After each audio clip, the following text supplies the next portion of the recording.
Hello everybody, welcome back to Let's Play Suzerain. So last time, we got the support of the Conservatives for our reform bill, which I think is actually pretty good. It does feel like it's our main obstacle. So I think next we are meeting with the, Albin Calvin, who is the leader of the Reformist.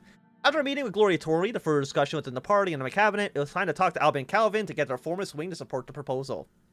I was planning to finally present a more fleshed out proposal and declare our agendas to the party after our meeting. I walked to the left wing of the assembly and entered the quarters of the USP. When I reached the meeting hall, I saw many of our members conversing inside. After taking a glimpse inside, I went back down to the corridor to look for the offices of Albin Calvin, which was around the back of the place. When I reached his room, I knocked on the door and entered. "Mr. President, welcome!" The whole room was surrounded by bookshelves packed with files and papers. It was a small office, with books and dossiers lying on every corner. It felt claustrophobic. On his gesture, I took a seat. "How's everything going, Mr. Calvin?" "Yeah, it's been busy. The party's been working very hard, Mr. President. Thank you for asking. How's it going for you in the palace?" "It depends on our meeting today." "Oh, I see. Then I'll do my best not to make it any worse for you, Mr. President. I want to express my gratitude for passing the Workers' Right Act. It's one of my most comprehensive and successful political efforts. It's the right thing to do because our workers were suffering for decades." "Indeed. The people will credit your administration and the party for a positive change in their lives. The businesses will share the burden of the state, but it's a change they have to abide by." Albin smiled and knocked on wood. "Anyway, sir, let's talk about the proposal. Thanks for coming here for my input, because there are some subjects where Gloria and I don't see eye to eye. I have to say that most of the progressives were already starting to warm up to you. Your attempt to change the Constitution created quite a bit of excitement. One could dare say the excitement has been felt since the 30s. Yet, there are some issues with the current status of the draft proposal. So we may need to contain our excitement a little bit longer. I suspect that Ms. Tory had a lot of influence on the proposal, but I cannot support this in its current state." You know, what's the problem? Where to even begin? Reformists were expecting reform about term limits. Why is that not included in the proposal? We can address that today. That's good to know. Let's see. What are you thinking about? I don't think we need to change anything about term limits. He looks down at the proposal. There might still be a way for me to get behind this. We take another look at the draft. Perhaps there's something else you can offer me.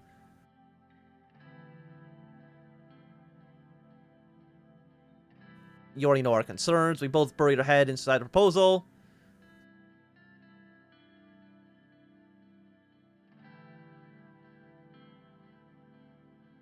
I mean, do I term limits or do I remove the changes just as immunity?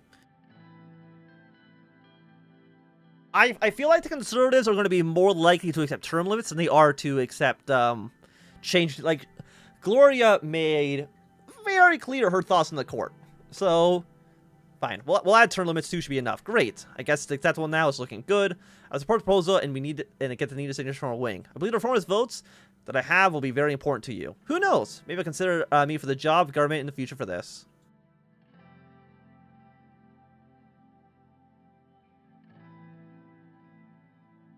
If you approve useful vote. Oh, I know you will, Mr. President. I'll talk to my guys shortly. I'll have their signatures soon. Thank you, Mr. Calvin. See you at the conference, Mr. President. I'm worried.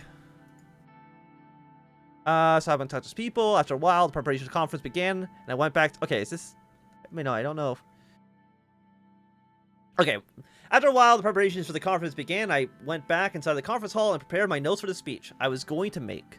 It took time to get all the present members of the party inside the hall. Gloria Tory announced for me at the stand. I walked up, stand as everybody in the room started clapping. "Ladies and gentlemen of the party, I came here today to announce the agenda for the future of our country. I start my speech with the reasons for the change of the Constitution. The people of Sordland have spoken. They blame our institutions and our systems, and they want change. Can you blame the people? They haven't had enough of the flaws of our Constitution. We must listen to their wishes and get their trust in Sordland back." I applauded as they started clapping and continued. I brought attention to the people's protests and the slight decrease in popularity of the USP. I explained how our proposal will only be beneficial to everybody. The moderates that sat in the back started applauding. Later, I explained the concept of the new Constitution and asked for the full support for the proposal. I explained how our proposal will only be beneficial to everybody. The moderates that sat in the back started applauding. Later, I explained the concept of the new Constitution and asked for the full support for the proposal. I asked each and every member's vote to make a change together. The reformers from the left stood up and started clapping loudly after Albin Calvin made a sign. Soon after, most of the party members stood up and joined in. I saluted everybody in the room one last time and bid them farewell before leaving the stand. I walked outside the assembly and back to the palace. So did we pass? Did it pass? We meet the USP. I guess not. We've gotten the party to kind of agree with it.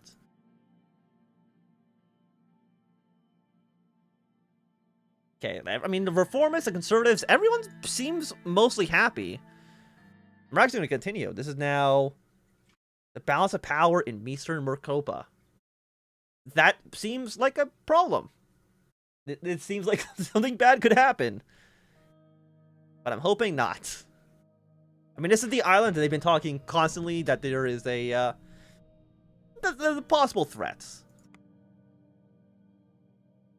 Okay, conscription laws. We've met with people.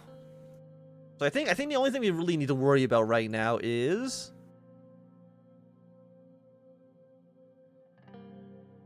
okay. The Religious Harmony Bill. For the proposal to increase religious harmony and unity, the following laws are established in religious affairs. Section 1 of the RHB will ensure the days of dissension ceremony in the Arch Sanctuary of Deir shall from now on only hold ceremonies in the Swordish language. Section 2 will forbid sanctuaries from holding sermons in Bludish unless they receive approval from the Archpriest of Sordland. Section 3 will enforce that all priests applying to the state sanction have Swordish descent to be able to receive their salary and pension. That seems like I'm gonna veto that one. That seems like it could lead to some unrest if I just allowed it to pass. Yeah, okay, we protect religious freedoms.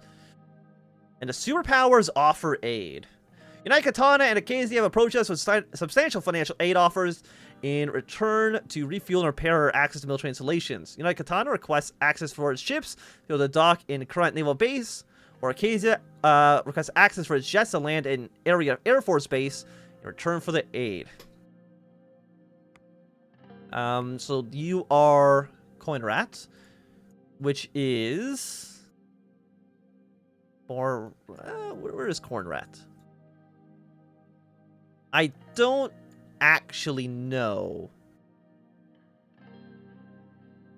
Oh, it's right there. I'm staring right at it. And you want to go to Elroy, which is... I guess it doesn't really matter where the city actually is. So, let's accept some aid. We get one budget, so we're making a little bit more money now. So is this, I guess, turn 5? Again, I have no idea how many turns there are. Well, we got one more budget, which is nice. And a call from Gus Manger. I was sipping my first cup of coffee for the day when the phone lit up and rang. I swore under my breath. I thought my schedule was clear for at least half an hour. I picked up the phone. Mr. President, how are you doing on this fine day, if I may ask? What is it, Gus? I'm calling because I received a call from the CEO of Armine Industries, Aaron Bridges, of the recent initial public offering of the Venture City Stock Exchange. As you might have guessed, it's about a little venture invested of 1,000 shares worth nearly 1 million Ren. I'm very pleased to say that we've made gains. The shares have doubled in price of the IPO, and the VCSE will soon receive the profits made from the investment. Isn't that great? I mean, how much should we gain? You will love it. In total, we made nearly 2 million Sordis Ren. I bet right now you're wishing you had bought more stocks earlier, right? That's a good start. Definitely was. I assure you, this will pale in comparison to what we do together in the future. The money will transfer to your personal bank account shortly.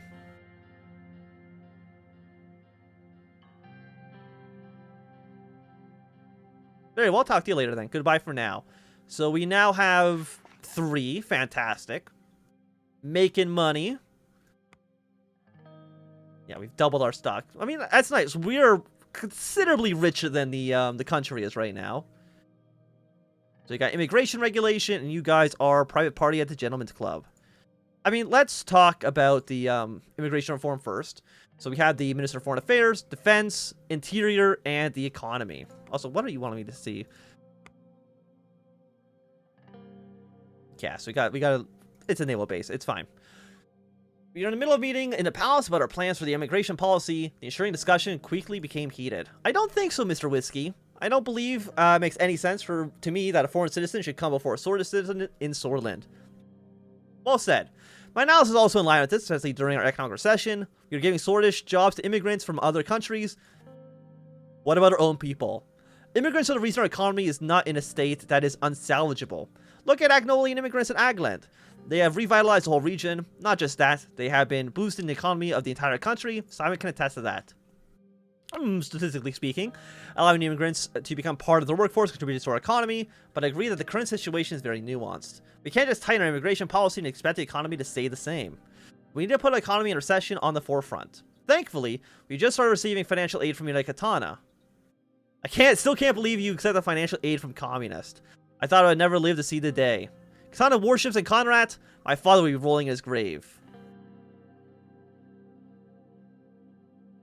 Look, don't be dramatic. We need to be friendly with our potential allies. Potential allies? With those communists? I'd rather die before I see that. Well said, Mr. Lucia. Gentlemen, please get back on topic. Right, sorry, Mr. Whiskey. As I was saying before I was interrupted, look at the superpowers. Do you see them closing their borders? Why do you think they have such a large economy? They are in a current state because they welcome immigration and they use it to their advantage.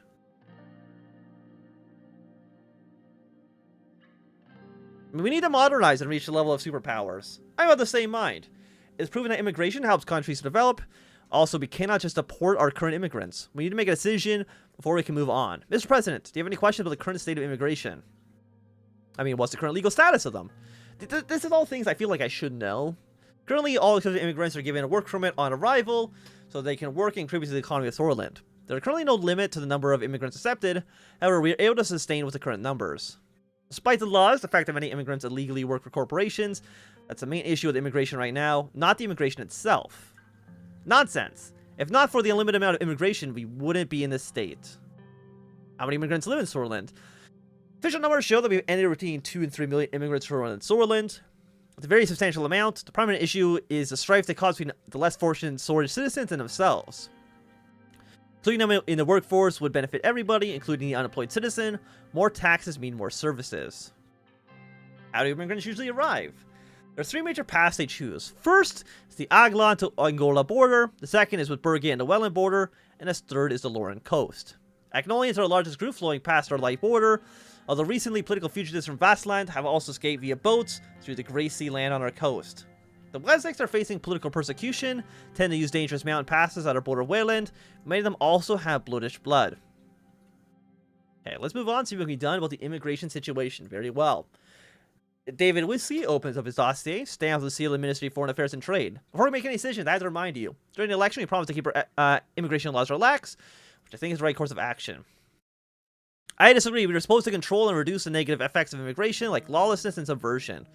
I see your point, Joseph, but the economy certainly benefits from more immigration. Internal order, on the other hand, suffers immensely. We should tighten our laws to prevent further chaos. David lets out a long sigh. This is going nowhere. I mean, I'm ready to make a decision. We'll just keep him relaxed. I think that's fine. I'm glad you made the right decision. We forced to handle new ways of migrants from Magnolia. Our borders posts aren't ready. Not only that, we've just abandoned the swords who already need our support the most. Also, this will bring a new tide of refugees from Wayland. Bergia is already a difficult region to manage. This is shameful.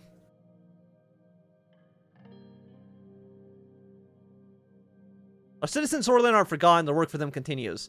And now they compete to bring food on the table of foreign immigrants. I am disappointed. Anything else, Mr. President?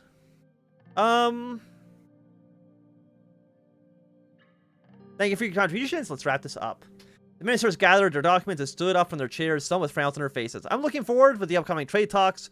Peter and I have been actively visiting Stalport and Verslat to prepare it all. I've been coming along to talk with the economy minister, looking forward to the potential partnership.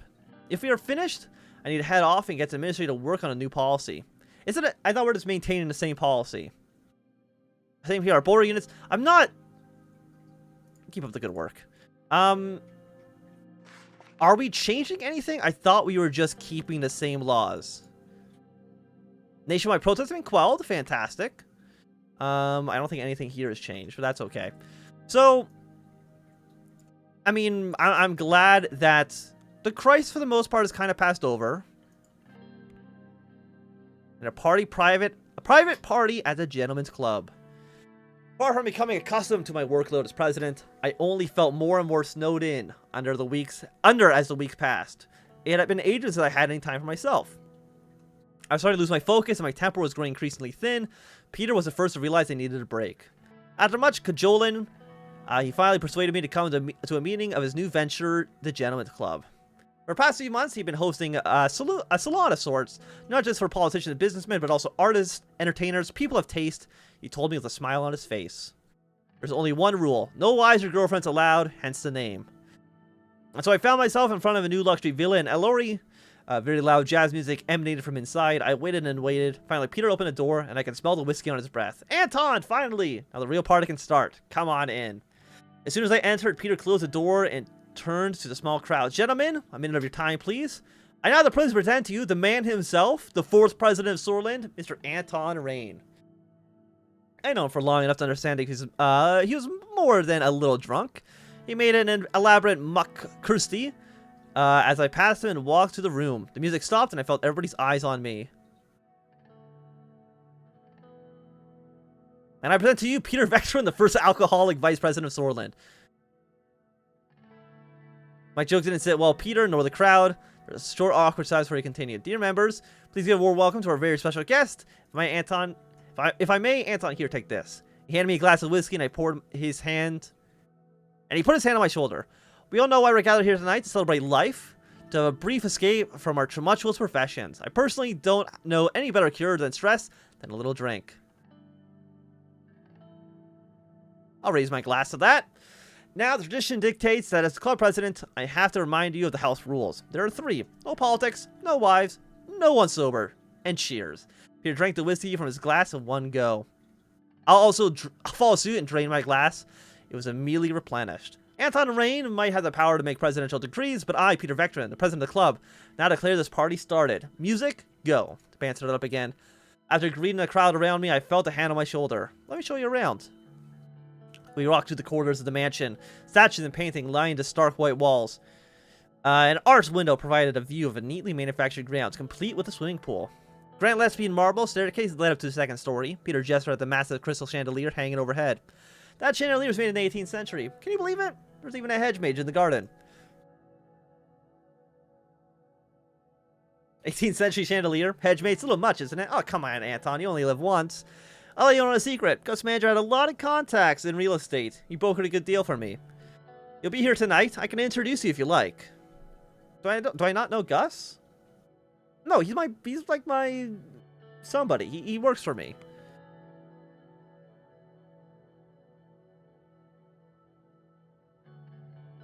Living in a lavish lifestyle while my country suffers is not for me. I understand completely. Why I donated 30% of my vice president's salary to charities. Really? That's what it says on my tax forms, at least. We continued walking until we circled back to where we had started. So what do you think of the little hideaway? That's amazing. Hard to call it a hideaway. More like a palace. Definitely doesn't rival yours. Anyway, let's get back to the party. I'd arranged some caviar to be brought from Lesbia. You're gonna love it. He opened the door to the main hall, and we rejoined the other guests. The music was louder now, and the mood decisively more inebriated. Cocktail waitresses were carrying around pallets of canterburies, wearing dresses that left little to the imagination.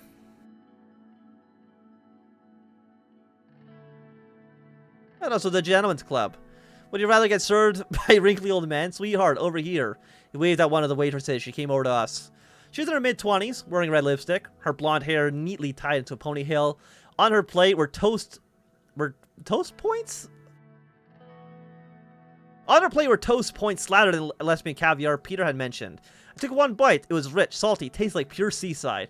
I could almost hear the sounds of waves and seagulls. Lesbian caviar. Best in the world, I'm telling you, Anton. There are few pleasures in life like this. As the waitress left to serve another attendee, she flashed a quick smile at Peter over his shoulder. He smiled back a little too broadly. Sensual.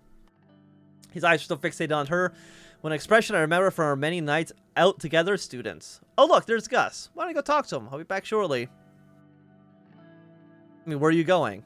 Oh, just the washroom. I'll be back before you know it. He left the room and I headed over to Gus. Gus' manager was standing next to a couple of men that I recognized as banking industrial magnates. As I approached, all of them turned to me and bowed their heads. Mr. President, toast to our new member, everybody.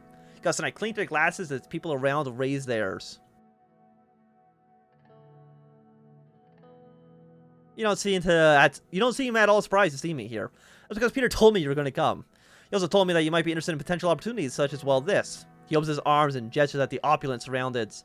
Let's take a walk. The balcony has an amazing view of Elroy. We left the room and made our way to the balcony. On one hand, he took out 2 cigars and held one out for me. I'll take a cigar. I took a cigar and started smoking it. Mixed with the taste of whiskey, it was delicious. We went out to the balcony. All of Elroy was at our feet. From this vantage point, I was able to see how expansive the building plot was. The swimming pool, the hedge maze was visible from here. Leaning over the railing, I admired the view for a moment before Gus spoke up. I know you're wondering about the deal Peter made. In a nutshell, thanks to my network, he's able to secure this place for half the asking price, which would have been impossible under any other circumstances. I'd be delighted to discuss a similar arrangement with you.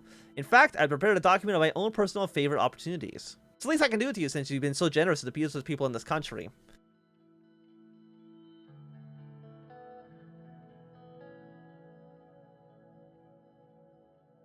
I mean, I'll take it.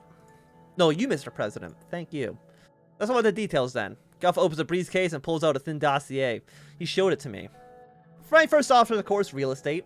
There's a vineyard close to Elroy, about a 1-hour drive from here. That also includes a very large villa, a beautiful plot, but rather neglected, so there would be a fair amount of renovation cost. On the bright side, you'll be able to produce your own wine. The previous owner was Grelta Ribri, a world-renowned vintner. There's also the option of a football partnership. Already own a large portion of Rica FC, and I'm doing my best to make sure them champions. Buying in would be more expensive than the vineyard, but this season will bring a lot of returns that are quite positive. Give me the word, and I'll start the procurement process, but we must act quickly. All these options might soon disappear off the market. You know what? A vineyard, Elroy. You know, I can have a vineyard. Excellent. I'll start the process right away. Now, if you'll excuse me, Mr. President. He left to rejoin the party. Alone on the balcony, I looked out over Elroy. Suddenly, I heard rustling from the hedge maze below. I looked down and saw a silhouette. 2 silhouettes, actually, so close together they seemed to be entangled. I squinted over and I can get a better look. It's definitely 2 people kissing, but I couldn't see either of their faces. I don't know about that one. I returned to the party and spent some time mingling with the other guests, engaging with them in small talk about their businesses, their children, their relationships. An hour later, Peter showed up next to me. See? Told you back before you knew it. It's been an hour. I told you I was in the washroom. Why? I'll be direct. Were you with the waitress? What? No, how could you think that? I'm a married man. You know that you can tell me anything. Hey, you can have your water. Anyway, you want a drink? Because I do. He poured 2 large glasses of whiskey, and we drank them in one go. Throughout the party, we drank and drank just like old times. I woke up the next day with a pounding headache and more than a few regrets. My memories of the evening were hazy, but there was one important detail that kept coming back to me. The red lipstick on Peter's collar. But maybe my memory was playing tricks on me. That's... it's a little bit, you know, not great. But I think at least for right now, this would be a good time for us to end this episode. So thanks to everybody for watching. Myself, Anthnwam. If you enjoyed, thumbs up. Not enjoy, close them down. You want to subscribe, and goodbye.